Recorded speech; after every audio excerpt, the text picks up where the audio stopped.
السلام علیکم ناظرین بلاول بھٹو کا کہنا تھا کہ اب پی ٹی آئی الیکشن سے باہر ہو گئی ہے کیونکہ ان سے ان کا انتخابی نشان بلہ چھین لیا گیا ہے. تو اب اس ملک میں دو ہی بڑی سیاسی جماعتیں ہیں, ایک پیپل پارٹی اور دوسری مسلم لیگ نون, جو آپس میں مقابلہ کریں گی. تو آپ مجھے اتنی بھاری اکثریت سے جتوائیں کہ کسی کے آگے ہاتھ پھیلانے کی ضرورت نہ پڑے, اور کہا کہ ہم ان کو چوتھی بار وزیر اعظم نہیں دیکھنا چاہتے کیونکہ انہوں نے ہر لحاظ سے ملک کو نقصان پہنچایا ہے. تو دوستو ان کی گفتگو سنتے ہیں, اس کے بعد بات کرتے ہیں. دل کو گھر میں گھس کر ماریں گے.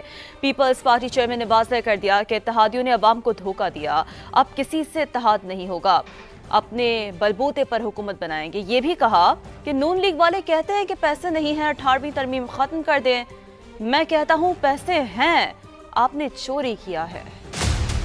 ہم شیر کا شکار کریں گے. اسلام آباد کو پیغام پہنچانا چاہ رہے ہیں, سندھ کے عوام چوتھے بار کسی کو وزیر اعظم نہیں دیکھنا چاہتے ہیں. جب یہ بنتا ہے تو کتنا ظالم ہوتا ہے. تیسری دفعہ آپ پہ مسلط ہوا, ایک بار پھر آپ کا ہاتھ مارا.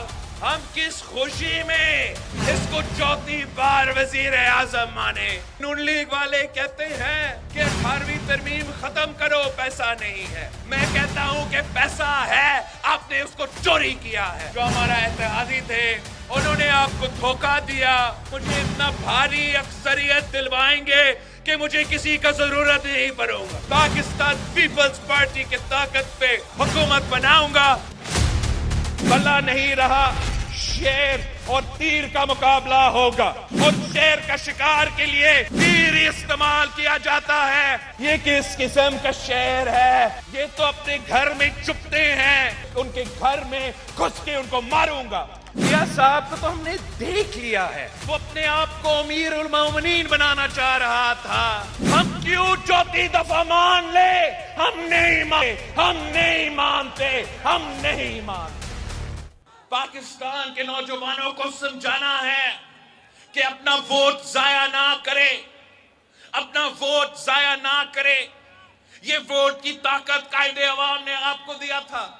یہ ووٹ کا طاقت شہید محترمہ بینظیر بھٹو نے شہادت قبول کر کے, آمریت کو ختم کر کے آپ کو یہ ووٹ ملا ہے. اب یہ ووٹ آپ صحیح طریقے سے استعمال کرو. اگر آپ نے جذبات میں آ کے, جنون میں آ کے ضائع کرنا ہے اپنا ووٹ, تو پھر باقی کافی آپشنز ہے. مگر اگر آپ چاہتے ہو کہ ایک ایسا حکومت بنے جہاں آپ کا وزیر اعظم بھی نوجوان ہو, اگر آپ چاہتے ہو کہ ایسا حکومت بنے جہاں ہم آپ کے مسائل حل کرے, اگر آپ چاہتے ہو کہ ہم یوتھ کارڈ انٹروڈیوس کر. تو جی ہاں ناظرین, آپ نے گفتگو سنی اور بلاول بھٹو نے کہا کہ ملک میں 3 بڑی سیاسی جماعتیں تھیں جن میں سے ایک نہیں رہی, اور اب ملک میں 2 بڑی سیاسی جماعتیں ہیں جو مقابلہ کریں گی. تو ناظرین بلاول بھٹو نے لاہور میں اپنے کاغذات نامزدگی جمع کرا دیے ہیں اور الیکشن لڑیں گے, اور انہوں نے کہا کہ اب بہت ہو گیا, اب ان کا ڈٹ کر مقابلہ کریں گے اور ان کو کسی صورت بھی الیکشن نہیں جیتنے دیں گے. ہم ان کے گھر میں گھس کر تیر سے شکار کریں گے کیونکہ شیر کے شکار کے لیے تیر استعمال کیا جاتا ہے, اور ان کو کامیاب ہو کر دکھائیں گے اور ملکی مفادات اور بہتری کے لیے کام کریں گے اور معیشت کو بہتر بنائیں گے. اور کہا کہ نوجوانوں ووٹ کا صحیح انتخاب کرنا, ہم ان کو بتا دیں گے کہ ملک کس طرح چلایا جاتا ہے. تو ناظرین اس ملک میں کچھ بھی ہو سکتا ہے کیونکہ اس ملک میں کوئی قانون و عین نہیں رہ گیا ہے.